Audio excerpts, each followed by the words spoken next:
Everybody, I am doctor Devyani and you watching epistasis. तो आज हम लोग body fluid and circulation chapter का क्विक रिवीजन करेंगे। तो पहले आपको एनसीईआरटी बुक से इसको अच्छे से डिटेल में पढ़नी है एंड आप कोई रेफरेंस बुक भी इसके लिए रेफर कर सकते हो। इसके अलावा उसके बाद ही आप ये क्विक रिवीजन वीडियोस देखें। Okay, so let's start. So body fluid and circulation. So कोई भी living organism, all living organisms में दो चीज बहुत ही इंपॉर्टेंट जो हमेशा प्रोवाइडेड उसको करनी है, that is number one is have to provide with nutrients, water, other essential substances. तो कोई भी लिविंग और सेल्स के लिए ये सारे इंपॉर्टेंट चीज उसको हमेशा प्रोवाइड करवानी होती है, right, to keep all the things going properly. Okay, so nutrients, number 2 is water and number 3 is other essential substances. So इसके बाद living cells में metabolic activities होता है और the metabolic processes are done and finally कुछ उसके end में end product निकलते हैं जो waste products होते हैं, जैसे waste और harmful substances. So ये जो waste and harmful substances है इसको कंटिन्यूअसली बॉडी से रिमूव भी करना बहुत जरूरी है। So there two important things is very important. Number one, living cells में कंटिन्यूअस सप्लाई होनी चाहिए nutrients, water and other essential substances की। एंड जो waste and harmful substance produce होते हैं आफ्टर मेटाबॉलिक एक्टिविटीज, इनको हमेशा रिमूव करते रहना है, कंटिन्यूअसली रिमूव करनी चाहिए। Okay, so there are efficient mechanism for the movement of this substances to the cell and from the cell. तो ये जो सारे nutrients, water and essential substances cells में जाने के लिए इंपॉर्टेंट एफिशिएंट मैकेनिज्म्स हैं एंड इस हार्मफुल और वेस्ट को निकालने के लिए भी एफिशिएंट मैकेनिज्म बॉडी में रहती है, राइट।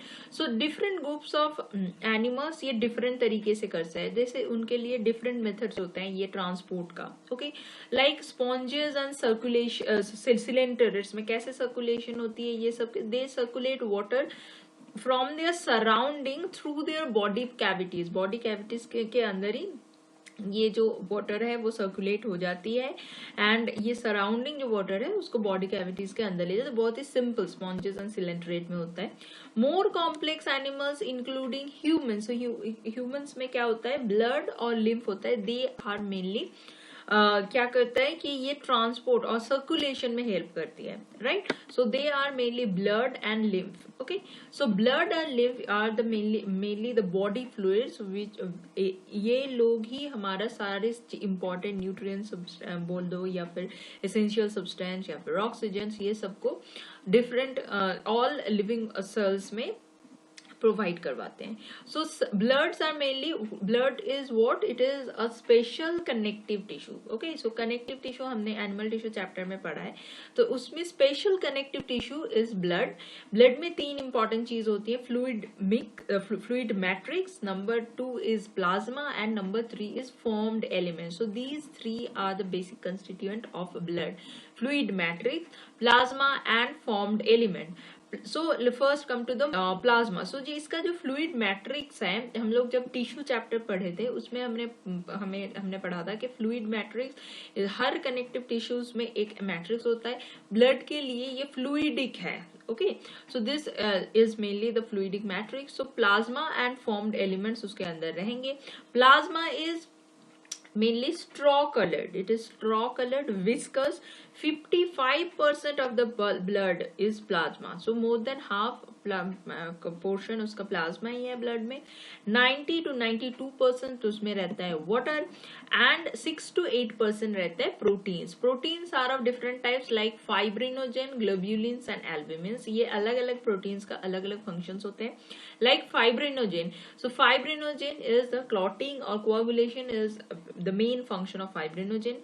ग्लोब्यूलिन्स ये डिफेंस मैकेनिज्म में हेल्प करता है। एल्बुमिन्स ये ऑस्मोटिक बैलेंस मेंटेन करते हैं। ओके, नाउ इसमें इसको छोड़ के, प्रोटीन्स को छोड़ के स्मॉल अमाउंट ऑफ मिनरल्स भी रहते हैं, like sodium ion, calcium ion, magnesium ion, bicarbonate ion, chlorine. So all this ions are present. सब स्मॉल अमाउंट ऑफ मिनरल्स रहते हैं, ग्लूकोज रहते हैं, अमाइनो एसिड रहते हैं, लिपिड्स होते हैं एंड फैक्टर्स फॉर कोआगुलेशन और क्लॉटिंग ऑफ ब्लड और क्लॉट, ये सारे कुछ फैक्टर्स भी प्लाज्मा के अंदर रहते हैं। सो प्लाज्मा से अगर हम लोग क्लॉटिंग फैक्टर्स को निकाल दें तो जो सोल्यूशन बनती है या फिर जो लिक्विड पोर्शन रहती है that is serum. So serum is nothing but the plasma minus clotting factors. Okay, next come to the formed elements. So formed elements में तीन टाइप के formed elements होते हैं, erythrocytes, leukocytes and platelets. So ये तीनों मिला के formed elements होते हैं जो 45% ऑफ के blood के constituent हैं.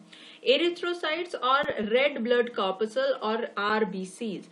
So they are most abundant. 5 million to 5.5 million RBCs रहते हैं per mm³ of blood. And formed in red bone marrow in adults.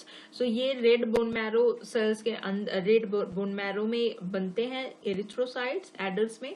And no nucleus in most mammals. ज़्यादा से ज़्यादा mammals में कोई भी ये erythrocyte में nucleus नहीं होता. नेक्स्ट बाइकनकेव, इनका स्ट्रक्चर होता है बाइकनकेव. रेड कलर होता है बिकॉज इसमें हीमोग्लोबिन रहता है, that is iron containing pigment, that is haemoglobin. 12 to 16 gram of haemoglobin रहता है पर 100 ml ऑफ ब्लड में. राइट नाउ लाइफ स्पैन, ये जो एरिथ्रोसाइट्स है इनका लाइफ स्पैन होता है ऑलमोस्ट 120 डेज. आफ्टर 120 डेज ये जनरली डाई हो जाता है और ये बॉडी से रिमूव हो जाते हैं. Next is spleen. Spleen is the graveyard of RBCs. Okay, so it is so spleen mainly RBC जो after the life span it is mainly the graveyard of RBCs. Okay, next is leukocytes or so erythrocytes is red blood cells, leukocyte is white blood cells or WBC. so ये nucleated होता है. so this is the first difference between RBCs and WBCs. ये nucleated होता है. almost 6000 to 8000 पर mm³ of blood में रहता है ल्यूकोसाइट. शॉर्ट लिव, ये 120 डेज बहुत ज्यादा है आरबीसीज के लिए. डब्ल्यूबीसी शॉर्ट लिव्ड होता है. नाउ डब्ल्यूबीसीज are divided into two groups, granulocytes and agranulocytes. Granulocytes मतलब इसके अंदर ग्रैन्यूल्स के जैसे होता है. So that means it is granulocyte. And agranulocytes में कोई ऐसा ग्रैन्यूल्स नहीं होता. सो ये जो ग्रैन्युलोसाइट्स है they are again are of three types, neutrophils, basophil and eosinophil. So they are mainly divided by the eosinophil में ईओसिन एक स्टेन है, वो दिस स्टेन लविंग सेल्स है दिस ईओसिनोफिल. अगेन बेसोफिल में बेसिक डाई से ये stand होता है. न्यूट्रोफिल्स ये न्यूट्रल होता है. So neutrophils are almost 60 to 65% of granulocyte. Basophils are very less in number, that is 0.5 to 1%. And eosinophil is 2 to 3%. Neutrophils जो है वो that is phagocytic. Okay, so ये फैगोसाइटिक होते हैं. बेसोफिल्स जो हैं ये secrete histamine, heparin, serotonin and involved in immune respond, help in immune system that is inflammation. Right, eosinophil जो है इनका मेन काम है रेजिस्ट इन्फेक्शन, इन्फेक्शन को रेजिस्ट करना, एलर्जिक रिएक्शंस दिखाना. So these are function of eosinophil. Now come to a granule. So these are figures of, so this is eosinophil. So just see it is granules like structure. So granular, this is basophil, this is neutrophil. Now agranulocytes. Agranulocytes दो type के होते हैं, lymphocytes and monocyte. So lymphocytes are 20 to 25%, monocyte 6 to 8%. Lymphocytes are mainly B cells and T cells, immune system में help करता है. Monocytes phagocytic cells है which destroy foreign organisms entering the body. Okay, so these are monocytes. So see these are bigger in structure. So सबसे large जो structure होते हैं that is monocyte. And these are T lymphocyte and B lymphocyte. So lymphocytes are smaller in size. Okay, so this is WBCs. Next one is platelets. Platelets भी रहते हैं. So they are mainly thrombocytes. That means cell fragments produced from megakaryocytes. Megakaryocytes का cell fragment होके thrombocytes form होता है. So these are mainly those platelets are mainly thrombocyte and they are mainly special cells in bone marrow. So megakaryocytes, what are megakaryocytes? They are special cells in bone marrow. Almost 1.5 lakh to 3.5 lakh पर mm³ of blood में रहते हैं platelets. They release various substances mainly for coagulation and clotting. Okay, and reduction. So this reduction in platelets cause clotting disorder. Clotting नहीं होगी blood के अगर ये platelets body blood में घट जाए. Okay, now come to the blood group. So these are constituent, that is number 1 is plasma, number 2 is formed elements like erythrocyte, leukocytes and platelets. Now come to the blood group. So mainly blood grouping system is based on the presence of antigens. Antigens are protein-like structures and they are chemical that can induce immune systems or immune response. Okay, so the two surface antigens रहते हैं mainly RBCs के ऊपर. Okay, two surface antigens on RBCs. So these are mainly A antigen and named as A antigen and B antigen. And plasma में रहता है antibodies. Okay, so ये भी दो टाइप के होते हैं. Anti B, that means B antigen के ऑपोजिट. जो बी ये एंटीजन एंटीबॉडी एक दूसरे के साथ बाइंड करके कोagulation करता है, right. So B antigen bind होगा एंटी बी एंटीबॉडी के साथ एंड ए एंटीजन बाइंड होगा एंटी ए एंटीबॉडी के साथ. So these there are two different types of antigen, A और B, and antibodies are of two types, anti B and anti A. Okay, now there are 4 different types of blood group. Okay, number 1 is A, B, AB and O. So number 1 is A, number 2 is B, number 3 is AB and number 4 is O. Okay, depending on what type of antigen or antibody is present inside this RBC, over the RBC. Okay, so antigen, in case of A blood group, antigen A will be there in RBCs, antibody B will be there in plasma, and the blood group of A and O can donate blood to A. Okay, next is for B blood group people, antigen B will be present in the in the RBCs. In plasma, antibody A will be there, and only B and O blood group people can donate them blood. In case of AB, so both A antigen and B antigen will be present over the RBCs and no antibodies will be present in the plasma. Why? Because if there is any antibody, then it can again coagulate or bind with its own antigen A or antigen B. Okay, so that's why you can see that antigen A is there and therefore antibody B is here. Okay, so who can donate blood to AB blood group people, or A or B or O? So everybody can donate them blood. Okay, and O blood group, there no particular antigen is present over RBC and both the antibodies A and B will be there. Only the blood group people of O can donate them blood. Why? If anybody other than O can trying to give them or donate them blood, it will happen? They have either A or B or AB antigen over RBCs, and they will just bind with antibody A and B present in the blood plasma of the O blood group blood, and they will coagulate. Okay, so that's why O is the universal donor and AB is universal acceptor or universal recipients, right? So this is the main blood group system. Now come to Rh antigen. So Rh antigen, it is similar to one present in rhesus monkey. So rhesus monkeys में ये पहली बार discover हुआ था. तो Rh antigen, that's why it is called Rh antigen, and it is again present in RBC surface. So if this particular antigen is present, we will call it Rh positive. If it is absent, we will call it Rh negative. Now will form so this Rh positive blood group जिनमें है उसमें RH antigen है. ये अगर RH negative blood group वाले कोई भी हम पर्सन के अंदर डाल दे, ये ब्लड डोनेट कर दे, तो एंटीबॉडी फॉर्म हो सकता है against RH. So that's why positive negative भी देखना बहुत जरूरी है ब्लड ग्रुप कंपैटिबिलिटी के time, right. So RH incompatibility is the main reason for different type of disease, particularly in erythroplastosis fetalis. Okay, so this is an event what happen, तो अगर mother जो है वो RH नेगेटिव है and उसके fetus, that means the lady is pregnant and is her fetus is RH positive, then क्या होगा, फर्स्ट प्रेगनेंसी में bloods are well separated by plasma, so कोई प्रॉब्लम नहीं होगा.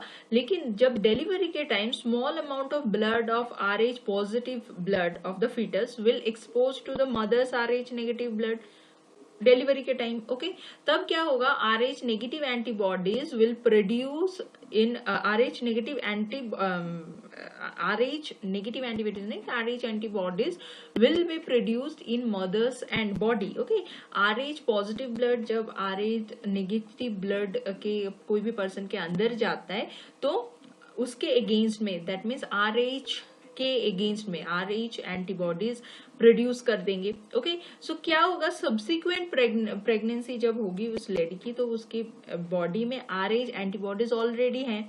अब अगर सेकेंड जो चाइल्ड हुआ वो भी RH पॉजिटिव की जगह RH antibodies from the mother RH negative can leak into the blood of the fetus. Okay, so ये fetus के blood में ये जा सकता है ये antibodies. Okay, second pregnancy के टाइम, क्योंकि first pregnancy के टाइम उनके अंदर कोई भी antibodies नहीं थी, RH antibodies नहीं थी, लेकिन during delivery कोई blood उसमें आ गया mothers में और antibodies form हो गए. इसलिए जब second pregnancy होगी या subsequent pregnancy होगी तो fetus के अंदर ये मदर्स के ब्लड जब जाएगा तो उसमें उसके साथ एंटीबॉडीज भी जाएंगे जो RH पॉजिटिव फीटस के साथ बाइंड कर सकते हैं, right, and will destroy all the fetal RBCs. So that's why severe anemic and jaundice can happen to the baby inside the womb of the mother, and then this condition is called erythroblastosis fetalis and subsequently वो baby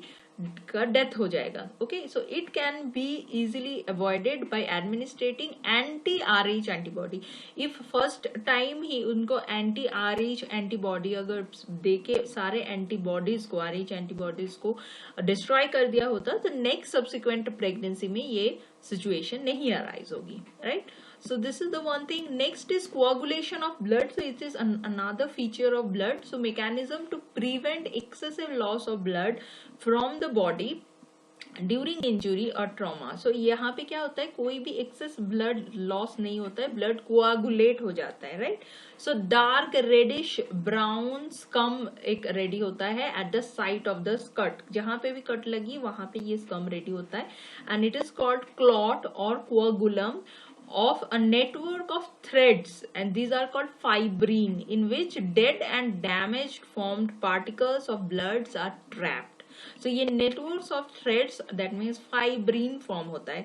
So fibrinogen जो हमने पहले ही पढ़ा कि plasma में रहता है एक पर्टिकुलर प्रोटीन, वो इनएक्टिव फॉर्म में रहता है and in the presence of thrombin वो चेंज हो जाता है फाइब्रिन में जो ये नेटवर्क फॉर्म करते हैं, राइट. नाउ दिस फाइब्रिन जो है ये इनएक्टिव प्रोथ्रोम्बिन एक अलग से फैक्टर, क्लॉटिंग फैक्टर्स है जो थ्रोम्बोकाइनेज एंजाइम्स के प्रेजेंस में एक्टिव थ्रोम्बिन बन जाते हैं जो फाइब्रिनोजन को फाइब्रिन में कन्वर्ट कर देते हैं, right. So there are a series of linked enzyme reactions are mainly involved in this coagulation process and these are called cascade of processes because बहुत सारे enzymatic reactions इसमें involved है, involving a number of factors इसमें involved है, present जो inactive form में plasma के अंदर present रहता है, right. So कभी भी अगर कोई इंजरी या ट्रॉमा हुआ तो दे स्टिम्युलेट प्लेटलेट्स बिकॉज ये सारे फैक्टर्स जो हैं ये प्रेजेंट होते हैं प्लेटलेट्स में. फाइब्रिनोजन रहता है प्लाज्मा में, लेकिन ये प्रोथ्रोम्बिन थ्रोम्बिन जो फॉर्म होता है ये सारे क्लॉटिंग फैक्टर्स तो प्लेटलेट्स में रहता है. तो कहीं पे भी कट या इंजुरी होता है they stimulate platelets to release some clotting factors and they activate the coagulation process. And ये सारे कोआगुलेशन प्रोसेस में कैल्शियम आयन की बहुत ज्यादा इंपॉर्टेंट रोल है. Okay, so this is the main thing between under this coagulation. Now another body fluid is called lymph, so it is mainly called tissue fluid. So कोई भी interstitial fluid और tissue fluid जो रहता है, that means tissues के कोई बहुत सारे सेल इकट्ठे होकर tissues फॉर्म करते हैं, and tissues के अंदर जो tissue fluid रहता है, these fluid move out into the intercellular space. Intercellular space में आ जाता है from the blood capillary. So mainly जो interstitial fluid और tissue fluids क्या है, जो fluid move out of the intercellular space from the blood capillaries, right? So same mineral distribution रहता है इसमें प्लाज्मा के जैसा ही. So tissue fluid and plasma का constituent almost same है. Function is exchange of nutrients and gases. So ये सब के लिए एक particular lymphatic system होता है. So यहाँ पे networks of vessels होते हैं जो collect करते हैं this fluid and drains it back to the veins. Okay, so drains back to the veins. And ये जो lymphatic vessels होता है, ये fluid presence inside the lymphatic system is called lymph. So ये particularly जो vessels इसको collect करके vein में back करता है, तो ये जो vessels हैं they are called lymphatic vessels, and इसके अंदर जो interstitial fluid और tissue fluid रहते हैं इसको हम अलग एक नाम दिया, that is lymph. Okay, so ये इसका functions और the characters are, it is colorless, it is specialized lymphocytes are there, important carrier of nutrients, hormone, example is fats are particular example of it, the fats are absorbed through lymph in the lacteals present in the intestinal villi. Okay, so this is the different type of function of lymph. Okay, so that's all for this part of the video. We will discuss human circulatory system in the next part of it, and also the next part of it. So if you like this video, just see the next part also, and please subscribe to Epistasis. Till then, take care and bye.